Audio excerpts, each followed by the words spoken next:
भारताचं एस-400 air defence काय आहे आणि ते किती शक्तिशाली आहे? एस-400 एक एअर डिफेन्स सिस्टम आहे, म्हणजेच हे आकाशातून होणाऱ्या हल्ल्यांना रोखण्यासाठी वापरलं जातं. हे शत्रू देशाच्या मिसाईल्स, ड्रोन्स, रॉकेट लॉन्चर्स आणि फायटर जेटच्या हल्ल्यांना अचूकपणे रोखू शकतं. हे रशियाच्या अल्माझ सेंट्रल डिझाईन ब्युरोने बनवले असून जगातील सर्वात प्रगत एअर डिफेन्स सिस्टममध्ये याची गणना होते.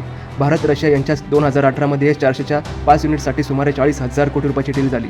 आणि या सिस्टमचे वैशिष्ट्य काय? एस-400ची सर्वात मोठी खासियत म्हणजे हे मोबाईल आहे, म्हणजेच रस्त्याने याला कुठेही हलवता येऊ शकतं.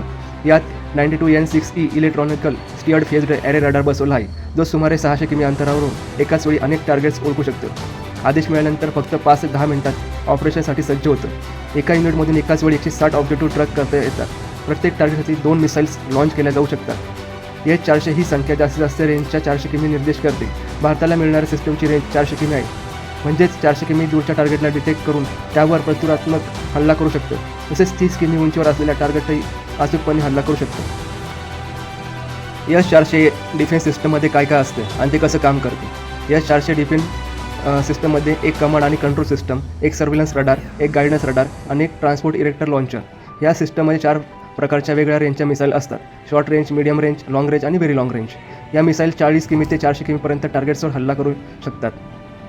भारत रशियाकडून 400 किमी रेंज असलेल्या 400N6E नावाच्या मिसाईल्स विकत घेतली आहे. व्हेरी लॉंग रेंज मिसाईल 400 किमी लांब आणि 140 किमी उंच असलेल्या टार्गेटवरही हल्ला करू शकतो. हे सिस्टम कसं काम करतं? सर्व्हिलन्स रडार ऑपरेशनल परिसराभोवती एक सुरक्षा कवच तयार करतो. जसा एखादा शत्रूचा क्षेपणास्त्र किंवा शस्त्र त्या क्षेत्रात प्रवेश करतो, रडार त्याला डिटेक्ट करतं आणि कमांड वाहनाला अलर्ट पाठवतं. अलर्ट मिळाल्यानंतर गायडन्स रडार टार्गेटची अचूक स्थिती शोधतो आणि काउंटर अटॅकसाठी मिसाईल्स लॉन्च करतो.